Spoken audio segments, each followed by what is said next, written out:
다 함께 찬송가 94장 함께 찬송하심으로 수요기도에 하나님 앞에 드리겠습니다. 함께 찬송합니다.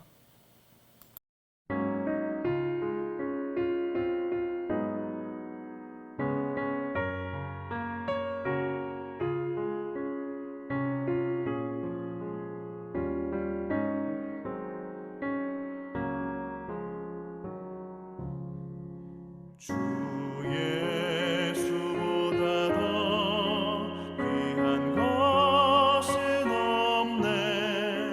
이 세상 부귀와 바꿀 수 없네. 영 죽은 내 대신 돌아가신 그 놀라운 사랑 잊지 못해. 세상 즐거움 다 버리고 세상 자랑 다 버렸네. 주 예수보다 더 귀한 것은 없네. 예수밖에는 없네. 주 예수보다 더 귀한 것은 없네. 이 세상 명예와 바꿀 수 없네. 이전에 즐기던 세상 일도 주 사랑하는 마음 맺지 못해. 세상 즐거움 다 버리고 세상 자랑 다 버렸네. 주 예수보다 더 귀한 것은 없네. 예수밖에는 없네.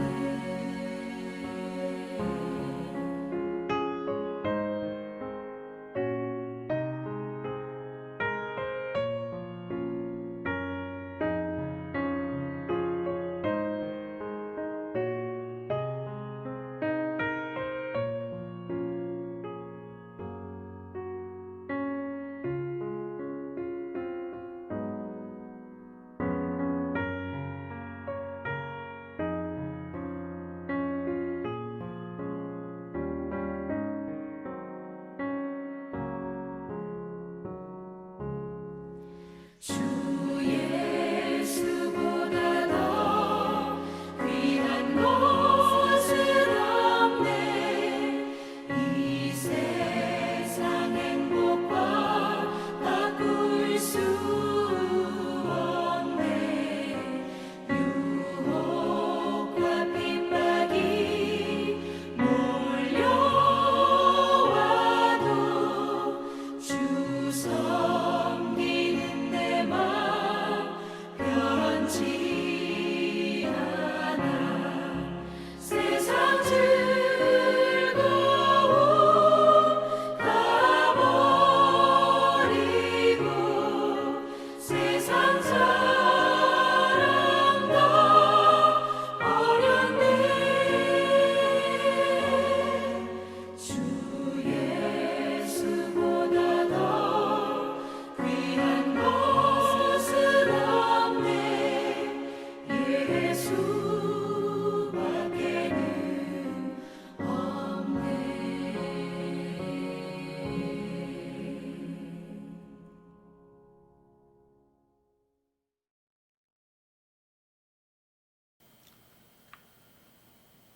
오늘 말씀 요한복음 15장 18절에서 27절까지 말씀입니다. 먼저 성경 봉독합니다. 세상이 너희를 미워하거든 세상이 너희보다 먼저 나를 미워하였다는 것을 알아라. 너희가 세상에 속하여 있다면 세상이 너희를 자기 것으로 여겨 사랑할 것이다. 그러나 너희는 세상에 속하지 않았고 오히려 내가 너희를 세상에서 가려 뽑아냈으므로 세상이 너희를 미워하는 것이다. 내가 너희에게 종이 그의 주인보다 높지 않다고 한 말을 기억하여라. 사람들이 나를 박해했으면 너희도 박해할 것이요 또 그들이 내 말을 지켰으면 너희의 말도 지킬 것이다. 그들은 너희가 내 이름을 믿는다고 해서 이런 모든 일을 너희에게 할 것이다. 그것은 그들이 나를 보내신 분을 알지 못하기 때문이다. 내가 와서 그들에게 말해주지 아니하였더라면 그들에게는 죄가 없었을 것이다. 그러나 이제는 그들이 자기 죄를 변명할 길이 없다.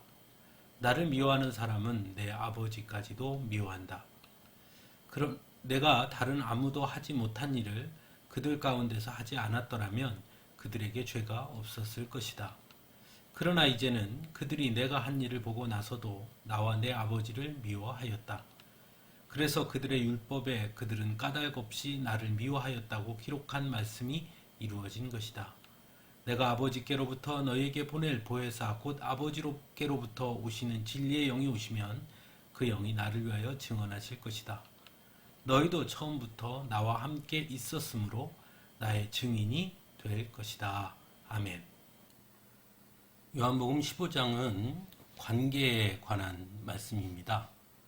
우리가 지난 시간에 계속해서 살펴본 것처럼 먼저 1절에서 10절까지는 예수님과 우리와의 관계를 설명하고 있죠. 특별히 포도나무와 가지로 설명하고 있습니다. 가지는 나무에 붙어 있지 않으면 결국 죽은 것이죠. 그러므로 가지와 나무의 관계는 생명의 관계라 할 수 있습니다. 즉 예수님께 머물러 있지 않으면 죽을 수밖에 없다는 것입니다. 또한 나무와 가지는 열매를 맺는 관계라고 말씀하죠.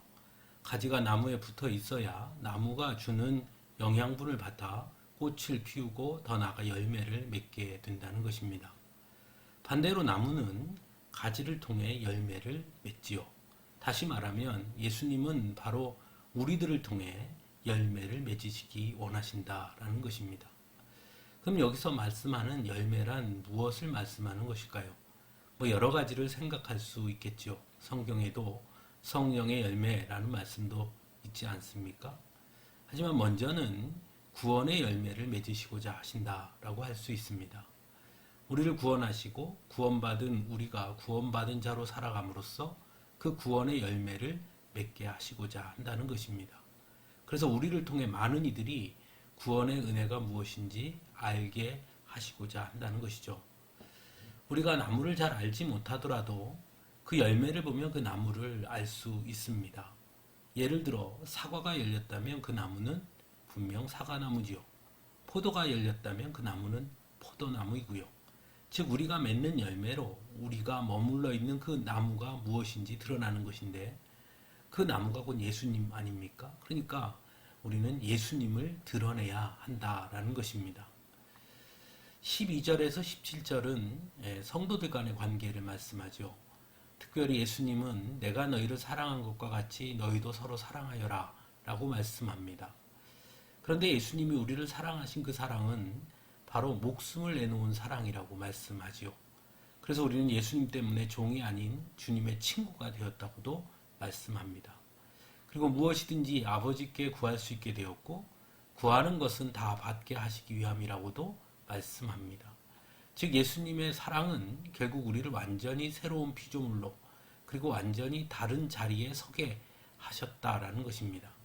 그리고 그것이 성도들 간에도 마찬가지가 되어야 한다고 말씀하고 있는 것입니다.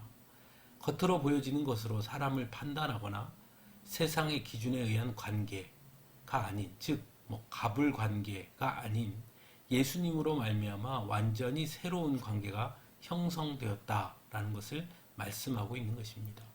그래서 성도는 모든 관계에 있어 세상의 이익이나 가치가 아닌 우리에게 베푸신 그 사랑으로 사랑의 관계로 성도를 대할 수 있어야 한다고 말씀하는 것이죠. 그리고 이제 오늘 읽은 본문 말씀은 바로 성도와 세상과의 관계에 대해서 말씀하고 있습니다.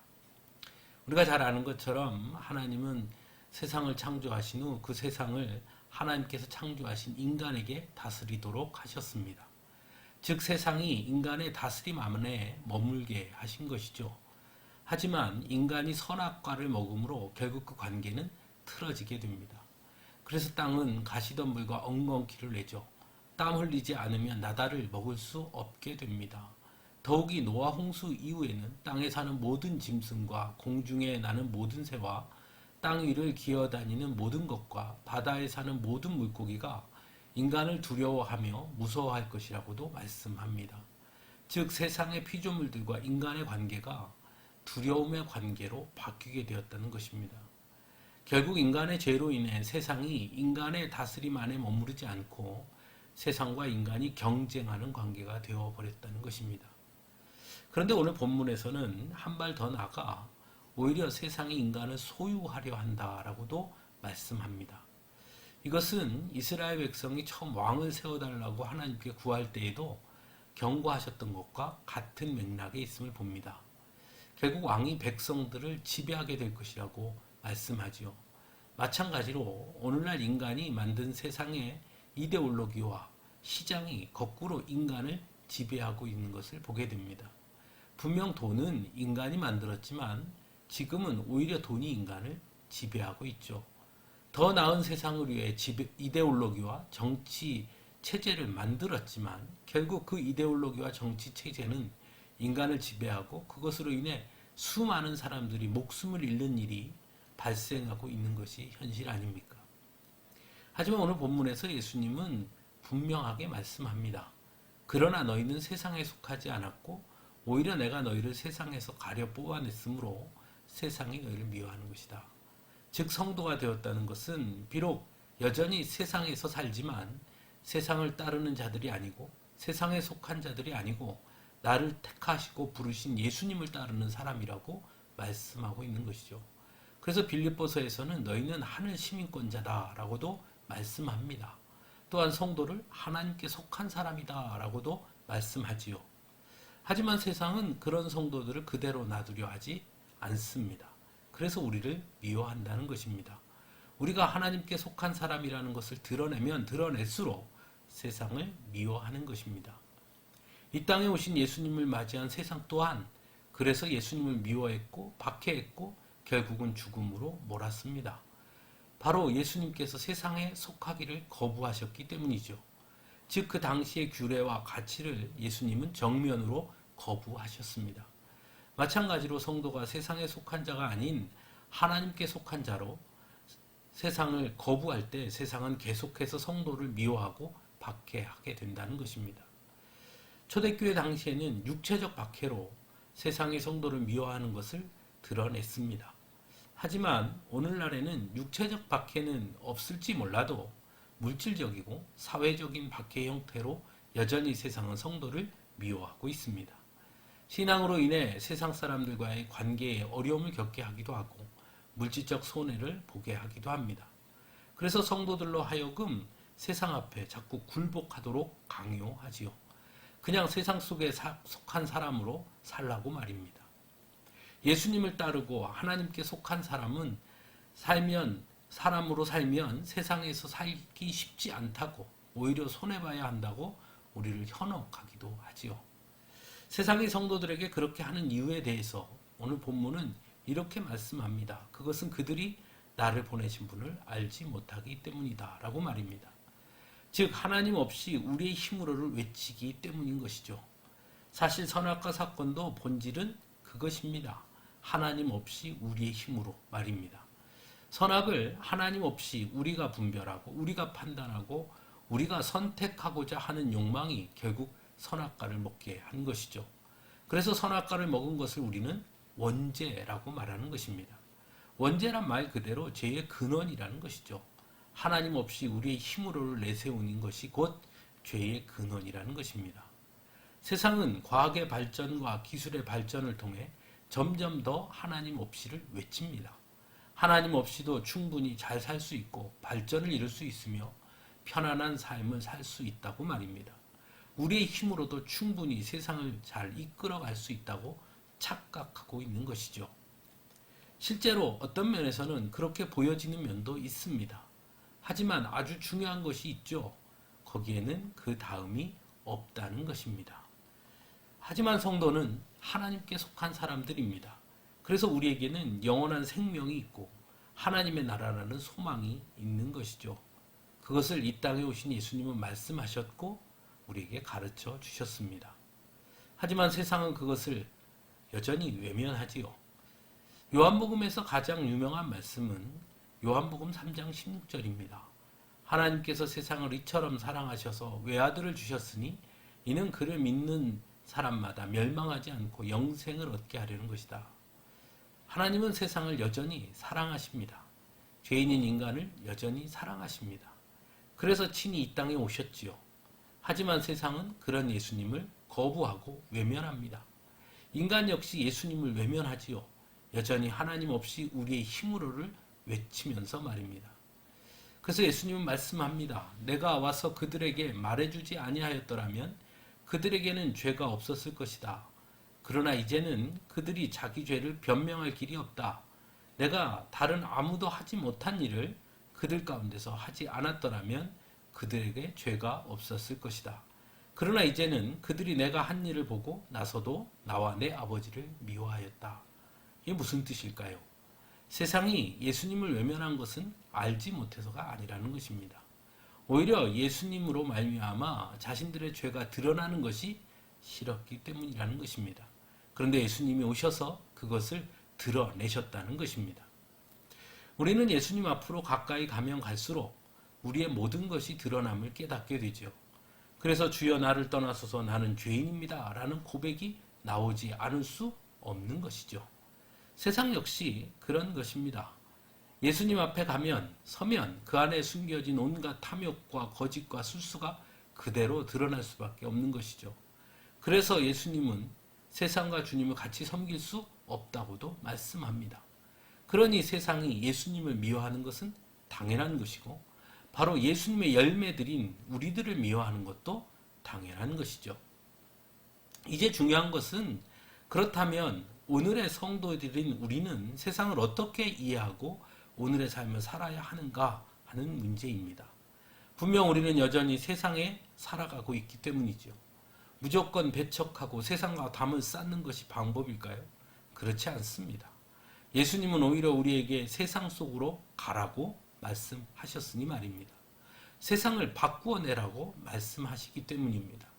우리의 착한 행실을 보고 세상이 하나님을 두려워하고 하나님을 따를 수 있도록 우리를 통해 바꾸어야 한다고 말씀하고 있기 때문입니다. 성도는 이 세상에서 좀 더 편안한 삶, 부유한 삶, 그것이 곧 세상에 살아가는 목적이 아니라는 것입니다. 간혹 하나님께서 축복하셔서 좀 더 편안한 삶, 부유한 삶을 살게 되었더라도 그것이 목적이 아니기에 만족하지 아니하고 오히려 그것들을 통해 하나님을 더욱더 드러낼 수 있도록 살아가야 하는 것입니다. 또한 반대로 세상에서 비록 가난하고 힘든 삶을 살 수밖에 없다 하더라도 그것에 기죽지 말고 더욱더 하나님을 드러내는 삶을 살아야 한다고 말씀하고 있는 것입니다. 하나님 없이 우리의 힘으로는 결국 죽음의 길이라는 것을 우리는 선포해야 하는 것입니다. 오직 하나님께 속한 자라야 생명이 있음을 전해야 한다는 것입니다. 그것이 바로 성도와 세상의 관계인 것입니다. 세상에 살지만 세상에 속해 있지 아니하고 오히려 세상에 하나님 나라의 복음을 선포함으로 세상에 대한 주권이 하나님께 있음을 전해야 하는 것입니다. 그것이 바로 성도들이 세상을 바라보는 눈이 되어야 하는 것입니다. 함께 기도하겠습니다. 좋으신 아버지 하나님, 하나님께서 오늘 말씀을 통해 세상을 살아가는 우리 성도들의 삶의 목적이 무엇이며 세상을 어떻게 바라보아야 하는지 가르쳐 주셨으니 감사합니다. 비록 우리가 세상에 살아가지만 우리는 세상에 속한 자가 아니요 하나님께 속한 자라는 것을 깨닫고 하늘 시민권자로 하나님 나라의 소망을 바라보며 예수님께서 우리를 통해 맺으시는 그 열매를 세상 사람들에게 전함으로 세상 사람들이 우리 주님을 알게 하도록 그래서 주님 앞으로 돌아오도록 하나님 나라의 복음을 깨달으도록 우리가 세상에 전해야 할 사명이 우리에게 있음을 깨닫게 하셨으니 감사합니다. 사랑의 주님, 세상을 쫓아가는 자들이 아니라 세상을 하나님의 복음으로 바꾸어내는 우리들이 되도록 주님 우리에게 힘을 더하여 주옵소서. 예수님의 이름으로 간절히 기도드리옵나이다. 아멘. 다 같이 주기도문으로 함께 기도하심으로 수요 기도회를 마치겠습니다. 함께 기도합니다. 하늘에 계신 우리 아버지, 아버지의 이름을 거룩하게 하시며 아버지의 나라가 오게 하시며 아버지의 뜻이 하늘에서와 같이 땅에서도 이루어지게 하소서. 오늘 우리에게 일용할 양식을 주시고 우리가 우리에게 잘못한 사람을 용서하여 준 것 같이 우리 죄를 용서해 주시고 우리를 시험에 빠지지 않게 하시고 악에서 구하소서. 나라와 권능과 영광이 영원히 아버지의 것입니다. 아멘.